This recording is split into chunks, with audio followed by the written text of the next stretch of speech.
grands entretiens.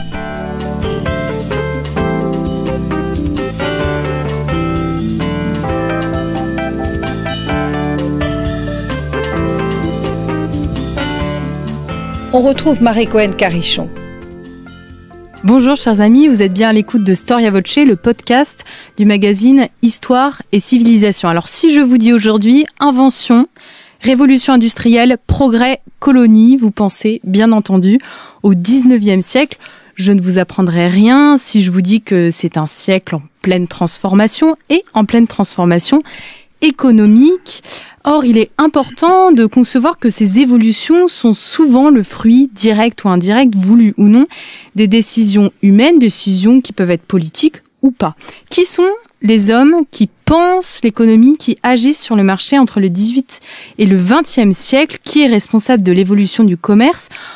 En quoi l'émergence de la notion de nation vient profondément transformer la pensée économique? Alors le 19e siècle est un petit peu moins connu du grand public, un petit peu moins connu parce que c'est une période qui a l'apparence d'être un peu plus complexe et qui semble tirailler entre un héritage monarchique et un passé révolutionnaire. De la même manière, ce siècle nous donne l'impression de balancer entre deux modèles économiques, le libre-échange et le protectionnisme. Et pour évoquer cette question de l'économie au 19e, j'ai découvert le dernier ouvrage de Francis Démier, qui est un ouvrage très érudit, dont le titre est « La nation, frontière du libéralisme, libre-échangiste et protectionniste français entre 1786 et 1914 ». Bonjour Francis Démier. Bonjour. Merci d'avoir répondu à notre invitation. Merci à vous. Vous êtes donc historien, notamment professeur émérite à l'université Paris-Nanterre. Vous avez écrit de nombreux ouvrages sur la Restauration, sur le 19e. Et aujourd'hui, vous allez nous apprendre à regarder un petit peu ce siècle, ce 19e siècle, à travers des lunettes un petit peu plus axées sur l'économie, mais pas que. Vous allez nous expliquer tout ça. Alors, une première question historiographique. Quelle est aujourd'hui la place de l'histoire économique dans l'université et dans la recherche ?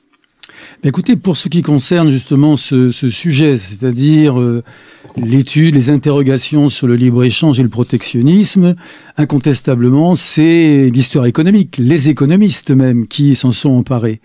Les historiens, bien évidemment, mais ils sont peu nombreux en fait. Il y a eu des grandes thèses, mais qui datent du reste de l'entre-deux-guerres, à un moment où les économistes ont été confrontés au problème du protectionnisme dramatique de l'entre-deux-guerres, un nationalisme qui menait à la guerre. Et c'est la raison pour laquelle, finalement, on a rarement voulu associer cette question économique, celle des échanges, des frontières, du protectionnisme, au problème politique. Moi, je l'ai pris de façon un peu différente. D'abord, en cadrant mon sujet de 1786, qui est une date, qui a priori n'est pas celle de la Révolution, et je l'ai porté jusqu'en 1914. Et la raison, c'est que j'ai voulu introduire à travers cette chronologie le rôle, l'importance de la réflexion, des débats sur protectionnisme et libre-échange comme débat fondateur de la nation française. À la fois une nation économique, bien sûr, fondée sur les intérêts, et pas seulement effectivement sur le sentiment, l'émotion, mais bien évidemment les intérêts, et qui s'est forgé dans un rejet de l'ancien régime et dans une ouverture finalement du 19e siècle qui commence par la Révolution française, et dont le poids, l'influence, on pourrait dire, de ce cadre révolutionnaire qui a forgé une nation économique et une nation politique à travers des formes diverses et sous des régimes différents, se prolonge en fait jusqu'à la Première Guerre mondiale. La guerre étant véritablement une grande coupure parce qu'on entre après dans une période quand même assez différente qui est marquée par l'inflation, qui change, qui modifie complètement justement le paysage ou les problèmes liés à cette question du libre-échange et du protectionnisme, et qui se traduit en plus par un nationalisme politique qui s'éloigne des valeurs de la Révolution française. Donc voilà mon cadre, et je l'ai poursuivi à travers un plan chronologique, je dirais, à l'universitaire. je dirais, à l'ancienne, old school, comme on dirait. Alors la problématique de votre livre n'est pas, ou du moins pas uniquement, celle de savoir si c'est le protectionnisme ou le libre-échange qui a assuré la croissance la plus forte entre la période donnée, entre 1786 et 1914. Vous êtes historien. Oui, bien évidemment, on a tendance presque spontanément à opposer un libre-échange qui égale la croissance et qui en même temps engage la coopération entre les nations. Et quand on pense à libre-échange, on pense immédiatement à l'Europe. L'Europe égale la paix et la paix rompt avec des décennies effectivement de conflits et de guerres. Et quand on pense protectionnisme, on pense déclin de l'économie, déclin de la croissance, nationalisme et en même temps conflit, guerre. Alors moi j'ai voulu essayer de montrer que c'était pas le scénario en fait qui avait dominé les choix, les grands débats du 19e siècle. Et qu'au contraire, finalement, on peut penser que le protectionnisme du premier 19e siècle, au moins jusqu'aux années 1840, a été un élément décisif dans la construction, effectivement, d'une économie française capable d'exister sur le plan européen, je dirais, sur le plan international. La grande angoisse des manufacturiers, des cotonniers en particulier français du premier 19e siècle, c'était surtout ne pas être le Portugal. Ne pas être le Portugal, c'est-à-dire ne pas être livré à l'Angleterre, ne pas entrer dans une division du travail international qui aurait fait de la France ce que pensaient effectivement les réformateurs de Louis XVI, un pays agricole, l'Angleterre ayant le monopole des manufactures. Donc je crois que incontestablement, là, le protectionnisme a été positif et la plupart des grands historiens économistes sont d'accord. En revanche, à un certain moment, et en particulier après la crise de 1848, il est incontestable que les choix qui ont été faits à l'époque de la Restauration, en fait, et même pour certains dans la Révolution et l'Empire, arrivent en quelque sorte ou touchent leurs limites.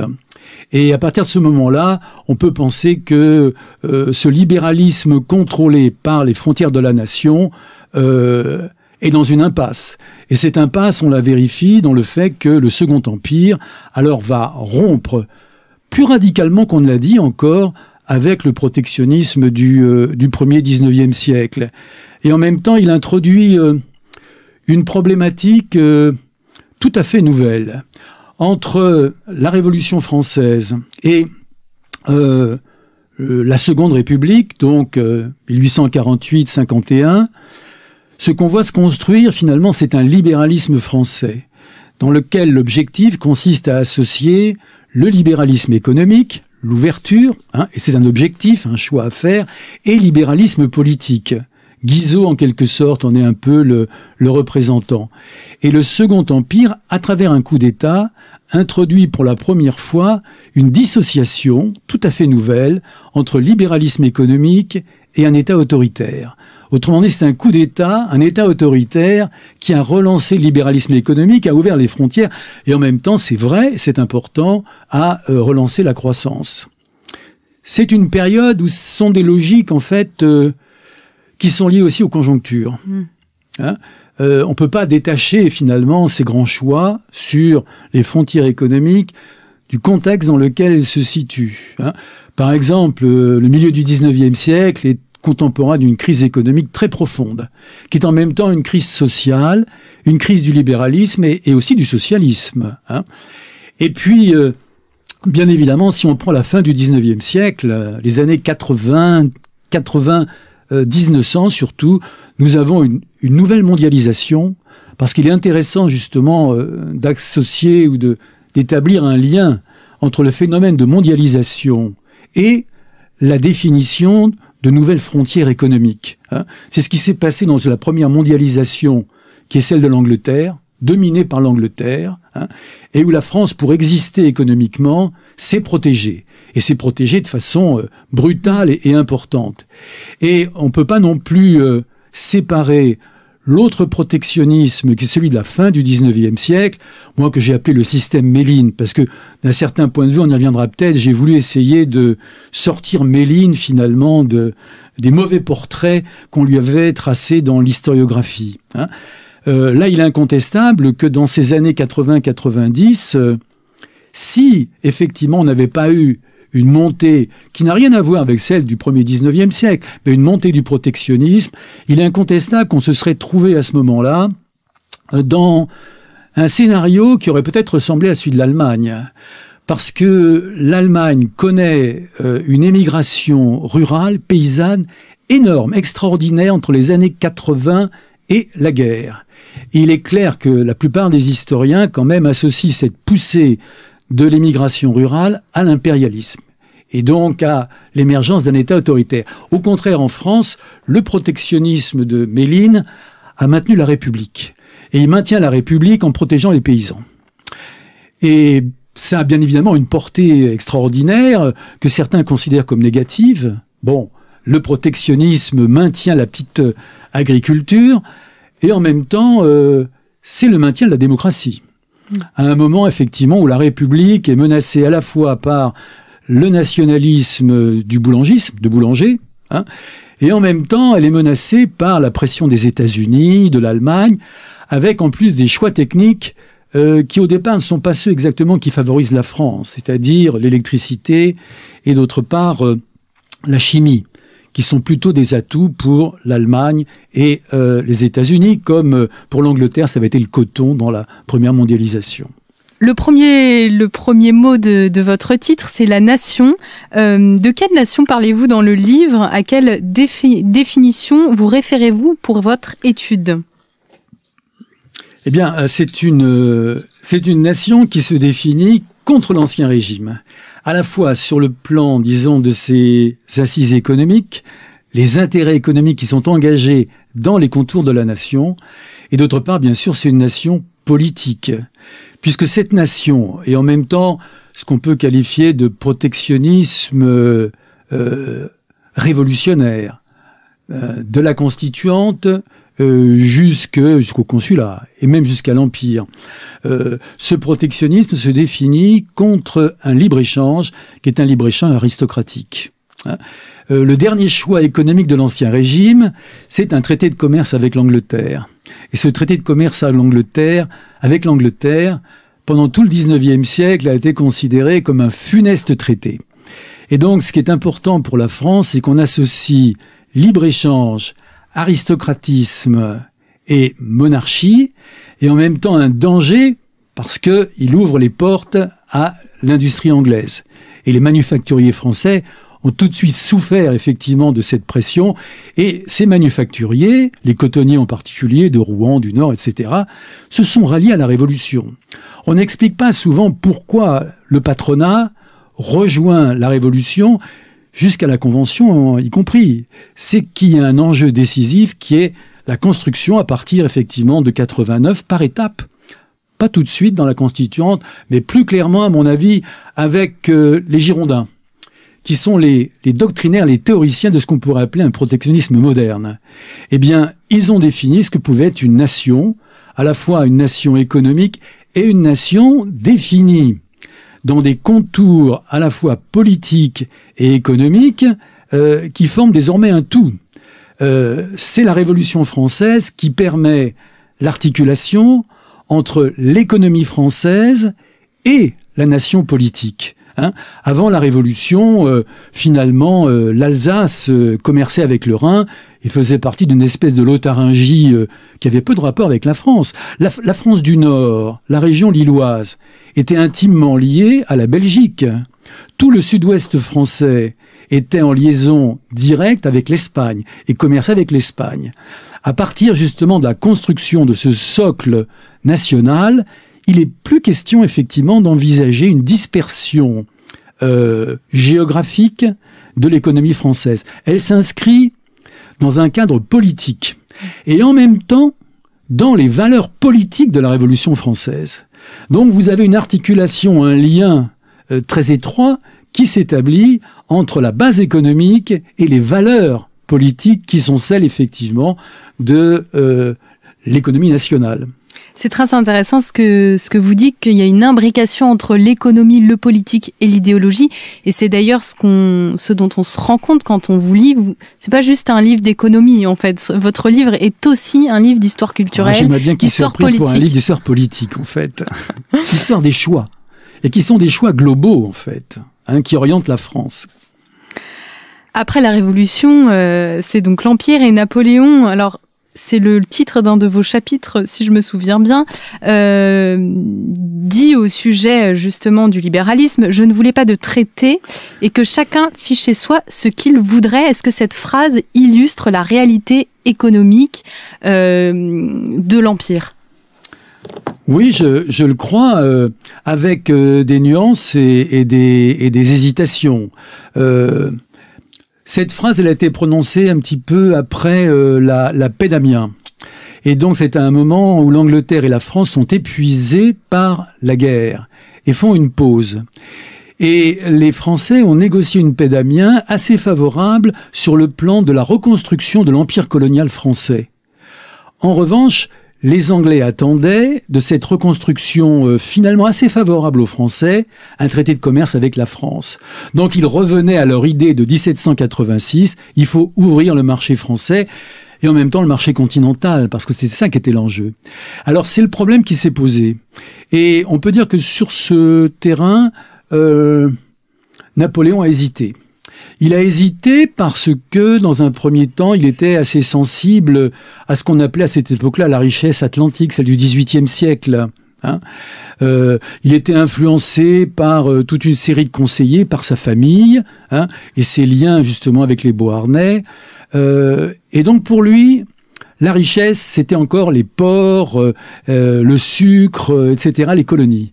Et en fait, c'est Chaptal, son ministre de l'Intérieur, qui lui a fait comprendre que c'était une erreur et qu'il fallait tenir compte d'un changement dans l'économie française qu'il ne connaissait pas et qui était l'émergence effectivement de la manufacture capitalisme, à dire de coton en particulier, qui était un nouveau vecteur de la croissance.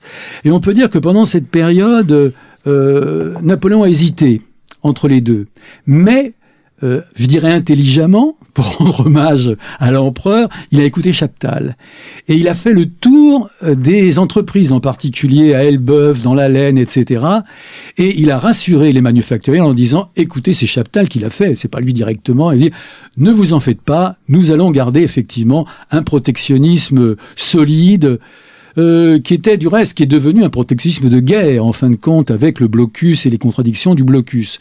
Mais on peut dire qu'au départ, cette logique avait un certain sens, qui consistait donc à bâtir ce que Napoléon, ce que beaucoup d'économistes autour de lui, et pas seulement Chaptal, imaginaient comme une Angleterre continentale. À l'Angleterre, finalement, les mers, à la France, le contrôle des territoires conquis par l'Empire, et il y avait un lien entre le projet économique, le projet militaire et le projet politique, qui consistait donc à revoir la carte de l'Europe à partir du pivot français. Ça n'a pas marché. Bon, on peut dire effectivement que le capitalisme français n'avait pas le costume suffisamment étoffé pour maîtriser un tel marché, qui en revanche a profité plutôt aux pays périphériques, à la Belgique, à la Prusse, et même à l'Italie à cette époque. Est-ce que la Restauration remet en cause, alors elle remet en cause les principes de la Révolution française tant qu'elle le peut, mais est-ce qu'elle va remettre en cause les frontières économiques établies par l'épisode révolutionnaire ?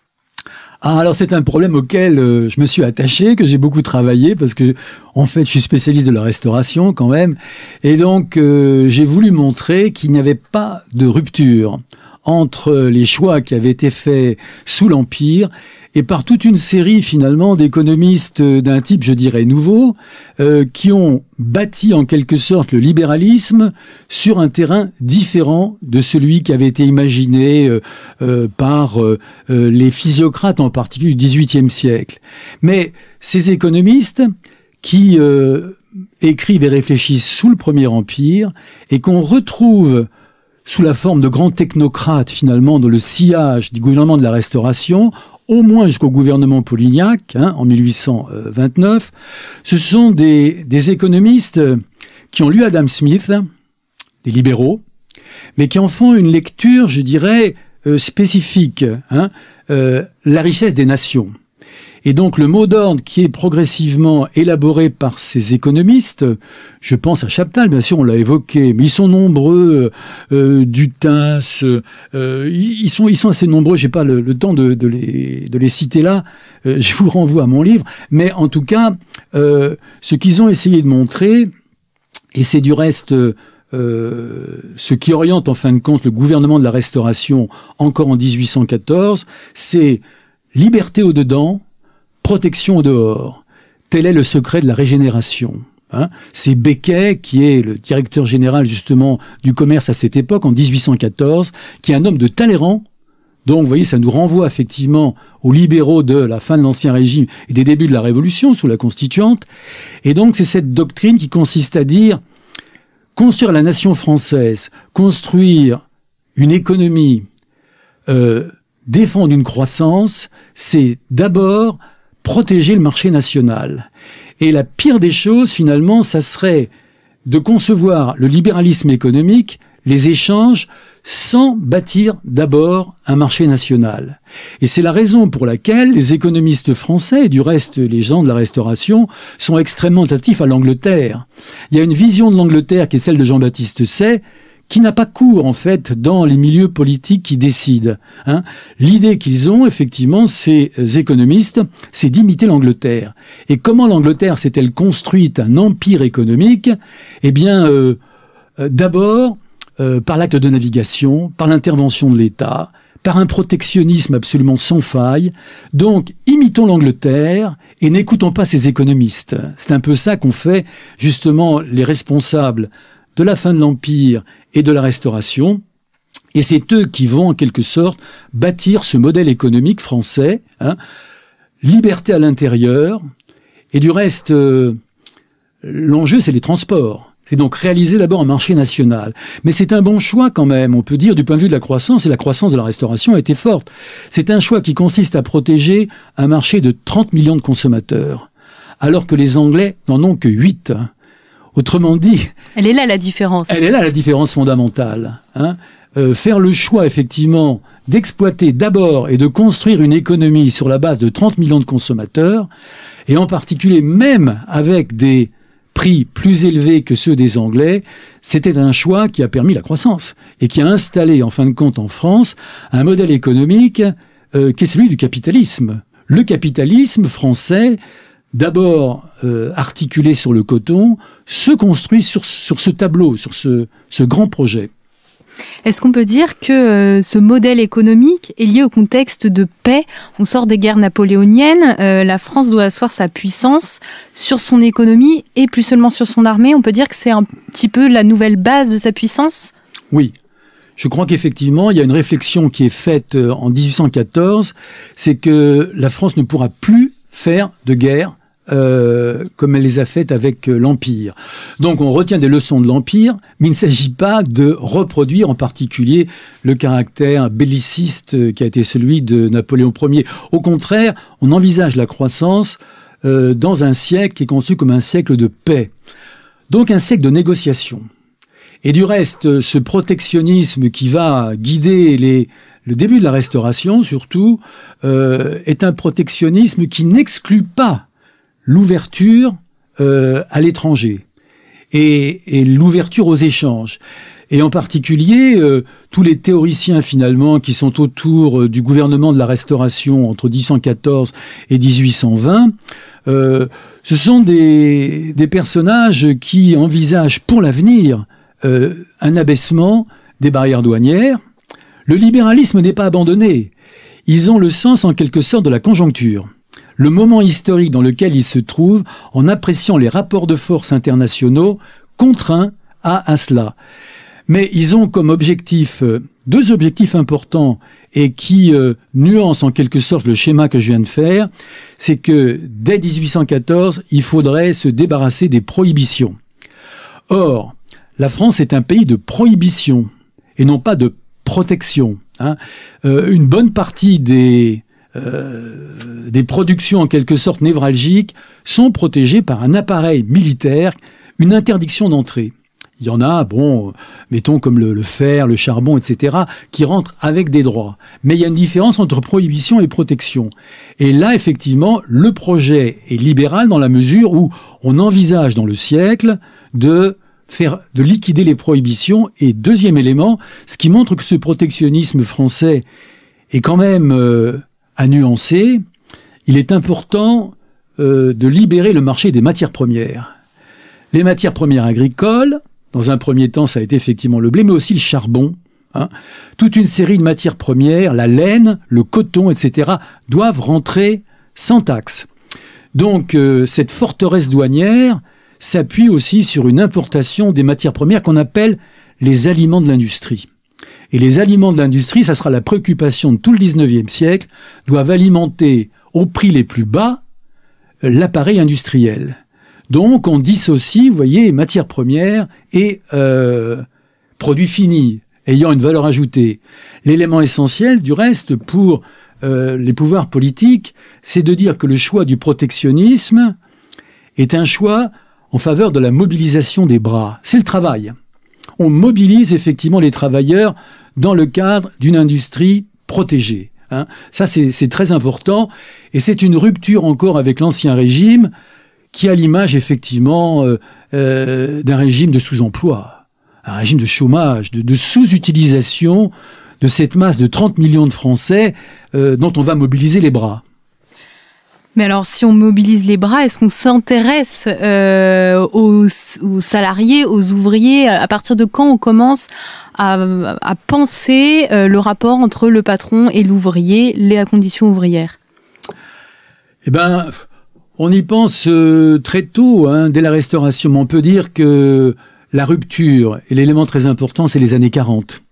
Les années 40 sont une coupure, une rupture, parce que vous avez les grandes enquêtes qui commencent, l'enquête de Villermé, en 36, toute une série aussi d'enquêtes sur la pauvreté en Angleterre, des visites, des voyages qui sont faits en Angleterre et qui montrent aux économistes français en particulier les ravages du paupérisme et du capitalisme. Et donc là, il y a deux choses. Il y a à la fois une prise de conscience effectivement des dégâts sociaux que peut faire ce protectionnisme qui engendre un capitalisme de monopole. Et donc là, il y a aussi effectivement dans cette idée, chez certains économistes libéraux, de la réapparition à travers ce protectionnisme très dur, de la formation de monopoles qui sont des aristocraties industrielles. Aristocratie financière, aristocratie industrielle, et qui rappellent l'Ancien Régime. Et ce qui est très intéressant, c'est qu'une partie des économistes libéraux, en particulier tout le courant qui, au départ, effectivement, est influencé par l'économie politique anglaise, par les réformes de Peel, par Cobden, etc., et de dénoncer un capitalisme français à travers une lecture qui est celle de l'Ancien Régime.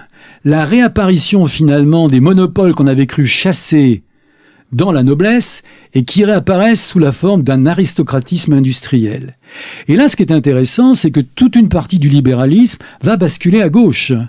Les libre-échangistes français, il y en a une partie qui désormais, ça a commencé sous la Restauration en fait, se rapproche des Saint-Simoniens. Certains économistes, je pense aux frères d'Auguste Blanqui, Adolphe Blanqui, l'économiste qui est professeur aux arts et métiers, se rapproche de Proudhon.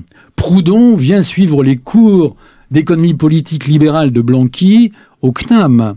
Donc vous avez là une imbrication qui commence et qui va mettre en difficulté le libéralisme lui-même. Parce qu'il y a des voix conservatrices, des voix progressistes. On peut dire que cette première formule du capitalisme français, à terme, engendre une profonde crise idéologique. Parce qu'il déçoit, parce qu'il interpelle en n'apportant pas effectivement les promesses qu'il avait engagées. Alors il y a un élément dont il faut tenir compte, c'est que les protectionnistes eux-mêmes, les patrons, ont des réponses. Et la réponse, il y en a deux qui sont importantes. Si on ouvre les vannes, si on abaisse les barrières douanières, on licencie. Ça sera le chômage. Et donc attention, en particulier à l'époque de Guizot, vous avez une monarchie de Juillet qui est quand même encore sur des bases relativement fragiles. Souvenez-vous de la Révolution. Et donc, c'est là qu'on entre effectivement dans une autre logique, une autre problématique, ce qui est que la France est un pays qui a connu la Révolution française. Et donc, la question du sous-emploi est une question fondamentale. Et faire sauter le protectionnisme, ouvrir le marché français aux pays concurrents, c'est un risque terrible. En même temps, du reste, les mêmes patrons disent « si vous ouvrez les frontières, on n'investira plus ». Et en particulier au moment où on doit s'équiper sur les nouvelles technologies du fer, les nouvelles technologies effectivement de la filature, etc., il faut que les investissements soient garantis. Autrement dit, ce qui est intéressant, c'est que dans tout ce premier 19e siècle, la définition de ce cadre national protectionniste est l'espace exact dans lequel le patronat a accepté de prendre des risques. Et donc la réussite économique de la France, elle est liée au protectionnisme. Sans cela, on avait le scénario italien où la révolution industrielle a été retardée jusqu'aux années 60. Le scénario espagnol, n'en parlons pas, et pour le Portugal, l'affaire est jouée. Donc là, c'est un enjeu effectivement qui, d'un côté, montre la solidité du socle protectionniste et en même temps le trouble très important justement des libéraux. Vous parlez des conséquences très concrètes dans la vie des ouvriers, dans la vie du patronat, et puis vous avez évoqué quelques philosophes. Est-ce que la pensée économique est toujours le fruit d'une pensée philosophique ? Le fruit d'une pensée philosophique, oui, en particulier au départ, je dirais chez Say par exemple. Say qui effectivement met sur pied un libéralisme total, qui est fondé effectivement sur une liberté qui ne se dissocie pas. Liberté de l'individu, liberté des institutions, liberté de la presse et liberté d'échanger à travers les frontières. Donc là, on a un socle effectivement de départ du libéralisme qui part de l'individu, la philosophie finalement du XVIIIe siècle et des Lumières, et qui va jusqu'à le projet finalement du lancement d'un capitalisme français dans le XIXe siècle. Je dirais que les choses se détériorent progressivement dans le cours du XIXe siècle, dans la mesure où on voit bien déjà que, par exemple, le libéralisme parlementaire est dans les mains du patronat douanier et de cette aristocratie industrielle et financière que dénoncent les libéraux. Et donc on a une dissociation entre les économistes libéraux et puis le libéralisme parlementaire.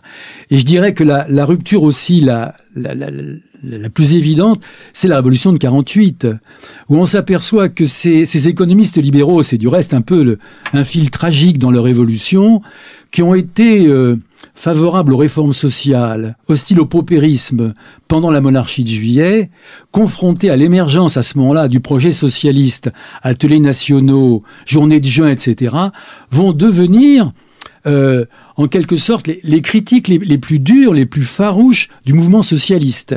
Et donc il y a un éclatement du libéralisme extraordinaire sous la Seconde République, effectivement, qui remet en question les acquis. Et je dirais que la faille la plus évidente, c'est le Second Empire, où vous avez à la fois une dissociation entre un coup d'État autoritaire et d'autre part un coup d'État autoritaire pour relancer le libéralisme économique et ouvrir les frontières. Donc là, on voit effectivement que le politique et l'économique se dissocient en quelque sorte. En revanche, on peut dire que, pour suivre votre question et le fil, les choses se rejoignent un peu avec la République, où nous avons une république parlementaire qui est une république de débat entre les partis, de rupture avec l'autoritarisme du Second Empire. On pense plus tellement finalement à l'Ancien Régime, on y pense encore, mais disons que c'est surtout le Second Empire qui est un élément clé. Et on s'aperçoit que dans les chambres de la Troisième République, on essaie de reconstituer en quelque sorte un lien entre liberté des individus et protection. Et c'est tout l'enjeu de la politique finalement de Méline, qui a été un bon républicain, qui s'est opposé donc à l'héritage bonapartiste du Second Empire, qui a lutté contre la menace finalement du boulangisme, qui est aussi hostile au socialisme guédiste, à l'évolution du socialisme dans la fin du XIXe siècle, qui ne rejoint pas les libertés parlementaires et qui associe un nouveau protectionnisme justement défendant la paysannerie comme base de la démocratie. La démocratie française, c'est le petit paysan. Et donc là, on peut dire effectivement qu'entre le politique, même le philosophique presque, puisqu'il s'agit de retrouver finalement une espèce d'identité française, et puis en même temps le choix d'un protectionnisme méliniste qui a été plus modéré finalement qu'on ne le dit. C'est pas du tout le protectionnisme de la Restauration. Finalement, on s'aperçoit que le taux de protection aux frontières de la France à la fin du XIXe siècle est pas très élevé, c'est 8%. Pour les droits de douane. Alors qu'au même moment, en Russie, c'est 50, aux États-Unis, c'est 30. La France n'est pas, et de très loin, le pays qui est celui d'un retour au protectionnisme qu'on lit très souvent. C'est le pays dans lequel on essaie de trouver ce qui a été quand même, une espèce de note tenue dans le 19e siècle, un équilibre. Un équilibre entre ouverture et protection, mais en même temps, cet équilibre, il est toujours lié à un équilibre politique. Il s'agit en quelque sorte, effectivement, de trouver la formule entre ouverture et protection qui permettent la stabilité politique, idéologique et sociale. Ce qui veut dire que la Révolution française a été une leçon. Elle a porté sur tout le 19e siècle. Arrivons à la guerre. On peut malheureusement pas tout évoquer, mais votre livre, pour ceux que ça intéresse, répondra à toutes les questions que vous posez, chers auditeurs. Est-ce que les rivalités commerciales entre les différents pays d'Europe vont jouer un rôle dans la guerre de 14-18 ? Alors c'est souvent ce qu'on se dit, et du reste, pour dévaloriser en principe, en quelque sorte, l'idée que le protectionnisme puisse être un choix favorable. Alors, il faut comprendre justement l'évolution quand même assez différente de la France à la fin du 19e siècle, au tournant de la Belle Époque, et puis le tournant qui est opéré par l'Allemagne, qui va être l'ennemi. Le tournant qui est opéré par la France est un tournant qui effectivement remet en question de façon modérée, je dirais, l'option libérale qui a été définie sous le Second Empire et qui a été préservée en fait par la Troisième République. Il faut pas oublier finalement que après 1870, la Troisième République, et en particulier même, non seulement la République des Ducs, mais celle des opportunistes, c'est-à-dire Ferry et Gambetta, sont des libéraux. Ferry est un grand admirateur de l'économie politique anglaise. Et Stuart Mill en particulier, il l'a noté, il l'a travaillé. Et Ferry, comme Gambetta, envisage effectivement que la place de la France dans l'Europe consiste à reprendre la vieille idée finalement de la France, plaque tournante d'un système d'échange dans lequel la République désormais jouerait un rôle que n'a pas pu jouer le Second Empire avec la guerre et la monarchie de Juillet parce que elle a eu la Révolution de 48. Et donc on s'aperçoit finalement que jusqu'au tournant des années 90, on maintient avec, disons, des modifications qui sont relativement minces. En 80, il y a un grand tarif, effectivement, tarif général. On maintient le cap de la liberté. Et donc, c'est la crise économique des années 80-90, la chute des prix au niveau international qui menace l'agriculture et qui va mobiliser les agriculteurs, les gros et les petits, pour revenir à la protection. Et donc, ce sont ce qu'on appelle les tarifs Méline, qui vont effectivement dessiner un nouveau cap. Ces tarifs Méline c'est une trouvaille française assez complexe mais assez efficace qui consiste à avoir un tarif général protecteur mais négociable jusqu'à un tarif minimum qui est un tarif de base protecteur qu'on ne peut pas dépasser. Et entre le tarif général et le tarif minimum, eh bien, la fin du 19e siècle, Méline en particulier, vont négocier toute une série d'évolutions qui vont être très protectionnistes pour l'agriculture. Le blé français va être protégé à hauteur de près de 40% dans les années 92-95. Et qui par contre est moins protecteur pour le reste de l'économie, qui reste ouverte. Un peu plus, c'est vrai, pour la métallurgie et pour le textile. Mais en tout cas, au tournant du siècle, la France est engagée dans une série de conventions négociées entre le tarif général et le tarif minimum, qui font qu'elle est un peu liée par des espèces de contrats, par des accords, hein. Et au même moment, il y a une espèce de rupture brutale qui est le fameux tarif de 1902 de l'Allemagne, qui est un tarif extrêmement protectionniste. Et donc, c'est paradoxal puisque l'Allemagne est en pleine expansion, l'Allemagne exporte, mais l'Allemagne choisit un tarif protectionniste. Et c'est ça souvent qu'on n'analyse pas et qu'on voit pas, c'est que ce tarif protectionniste est un tarif de négociation. Autrement dit, c'est un tarif dont l'évolution doit permettre de déblayer, d'ouvrir le terrain des autres. C'est ce qui s'est passé pour l'Allemagne, en particulier pour sa métallurgie, pour la chimie, etc., dans pratiquement toute l'Europe continentale, y compris du reste pour la France. Et donc les Français ont été pris en quelque sorte à contre-pied dans ce système allemand, qui est un système un peu pervers, hein, et qu'on a appelé, alors c'est l'impérialisme, hein, on dit du côté français, la presse s'en empare, etc. Et dans le contexte effectivement où le nationalisme commence à monter, y a problème.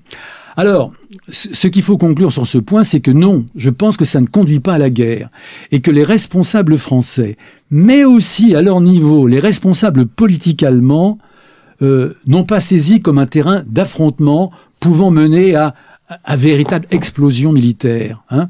On s'aperçoit en particulier que le Sénat a joué un rôle régulateur dans l'évolution de la législation, et il faut aussi, je dirais, rendre hommage, ou en tout cas montrer le rôle important des radicaux.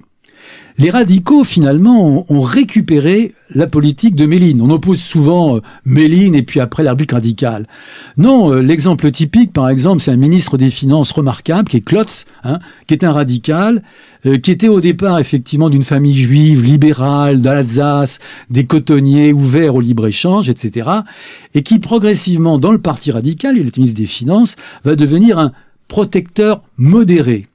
Et ce qui est très intéressant du reste pour Klotz, c'est qu'il dit il faut qu'on maintienne des protections parce que la France a choisi aussi une politique sociale et qu'on ne pourra pas financer cette politique sociale en abaissant complètement les barrières et en ouvrant en quelque sorte l'industrie française à la concurrence internationale. Donc jusqu'à la fin, les diplomates, Cambon, Barrère dans les ambassades, le gouvernement français, etc., ont négocié avec les Allemands. Ils ont négocié avec tous les États européens pour maintenir, les systèmes d'alliance diplomatique existaient entre l'Angleterre, l'Italie qui commence à s'émanciper effectivement de l'empreinte allemande, et d'autre part, dans des crises comme celle justement du Maroc, etc., on s'aperçoit qu'on a négocié. Et à aucun moment, effectivement, en dépit de ces déclarations très souvent intempestives, la presse d'outre-Rhin, le Bund der Industriellen, c'est-à-dire les industriels allemands, n'ont poussé à la guerre. Ils tenaient, en fin de compte, encore à l'ouverture du marché français qui leur était utile, hein. Ils espéraient effectivement le marché français. Donc je crois que la conclusion, c'est que il faut pas aller dans cette direction. D'autant que le protectionnisme de l'époque n'est pas du tout le nationalisme, je dirais, émotionnel, qui est celui des nationalistes anti-Dreyfusards, des Maurras du début du XXe siècle. C'est ce que des collègues politistes ont appelé un protectionnisme défensif. Défensif, hein, qui existe sur le terrain politique et qui va être aussi l'élément important sur le terrain justement douanier et sur le terrain économique. Il nous reste 1 minute, Francis Démier. Une dernière question. Si on avait une idée à retenir de votre livre? Oh, écoutez, c'est une réflexion qui a été faite finalement par certains journalistes que j'ai rencontrés et qui m'ont dit mais finalement les débats intellectuels, les choix politiques n'ont pas abouti à des changements très très importants. Je dirais quand même, ce qui est significatif, c'est qu'il y a quand même une sorte de direction générale du 19e siècle qui est une ouverture progressive, en fait. Surtout si on la compare, si on regarde la courbe, effectivement, qui est dans mon livre à la fin, et celle des années 30. Hein. Je crois que c'est la première conclusion. La deuxième, on pourrait l'emprunter à Jaurès, qui lui-même l'avait emprunté à Marx, et qui consiste à dire que finalement, la différence entre protection et libre-échange est une différence dans la dimension du marché. Hein, les protectionnistes, effectivement, veulent la bataille du marché dans un cadre confiné. Les libre-échangistes la veulent au niveau international. Mais au bout du compte, Jaurès disait, pour nous, on est au-dessus de ça. Finalement, c'est la conclusion que j'avais adoptée, celle de Jaurès. L'important, c'est selon les périodes, selon les conjonctures, effectivement, pour que le marché existe en quelque sorte, il faut des frontières. Et ces frontières ont varié. Merci beaucoup Francis Démier. Merci d'avoir répondu à nos questions. Vous venez de publier La Nation frontière du libéralisme, libre-échangiste et protectionniste français, 1786-1914, chez CNRS Éditions. C'est un livre d'histoire où on parle bien sûr économie, où on parle histoire et où on parle histoire politique. C'est très important de le dire, puisque on ne comprend pas une société sans comprendre son économie, et qui nous aide justement à percevoir comment elle fonctionnait culturellement et idéologiquement. Merci à vous, chers amis, pour votre écoute et pour votre fidélité. Et je vous dis à très bientôt pour un nouvel échange autour d'un thème, on l'espère, sur le 19e siècle.